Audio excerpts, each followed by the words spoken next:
اعوذ باللہ من الشیطان الرجیم بسم اللہ الرحمن الرحیم قل هو اللہ احد اللہ الصمد لم یلد ولم یولد ولم یکن له کفوا احد۔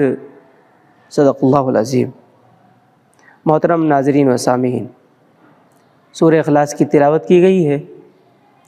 ترجمہ اس طرح سے ہے، اللہ رب العزت نے ارشاد فرمایا، کہو وہ اللہ ہے یکتا، اللہ سب سے بے نیاز ہے، سب اس کے محتاج ہے، نہ اس کی کوئی اولاد ہے اور نہ وہ کسی کی اولاد، اور کوئی اس کا ہمسر نہیں ہے۔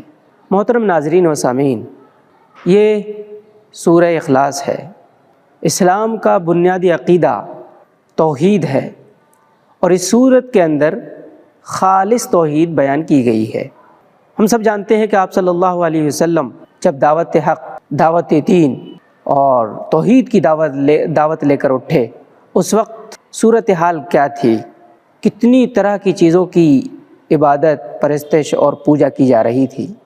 نہ جانے کتنی چیزیں ایسی تھیں جو ان کی معبود بنی ہوئی تھیں۔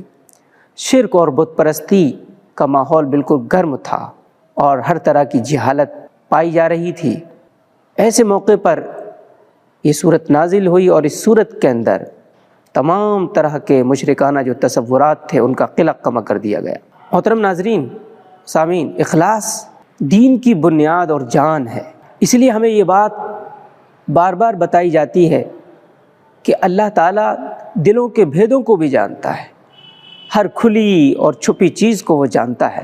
اس لیے بندے کو چاہیے کہ اپنا سب کچھ اللہ کے لیے خالص کر دے، تمام طرح کی محبت، اطاعت، کبریائی اور عظمت اور بڑائی اللہ کے لیے خالص کر دے، اور اسی کو اپنا خالق، مالک، رازق اور حاکم سمجھے، اور اس کی ذات میں، اس کی صفات میں، اس کی اسماء میں، اس کے کرشموں میں کسی کو شریک اور ساجیدار نہ سمجھے۔ اگر کوئی شخص اخلاص کے ساتھ اس صورت کو سمجھ کر اور اس کی تعلیمات پر ایمان لے آئے گا تو پورے یقین کے ساتھ یہ بات کہی جا سکتی ہے کہ وہ شرک سے پاک ہو جائے گا اور شرک سے بری ہوگا۔ اللہ تعالی ہم سب کو اخلاص کے ساتھ تمام اعمال کرنے کی توفیق عطا فرمائے، اور اللہ تعالی ہم سے راضی ہو جائے۔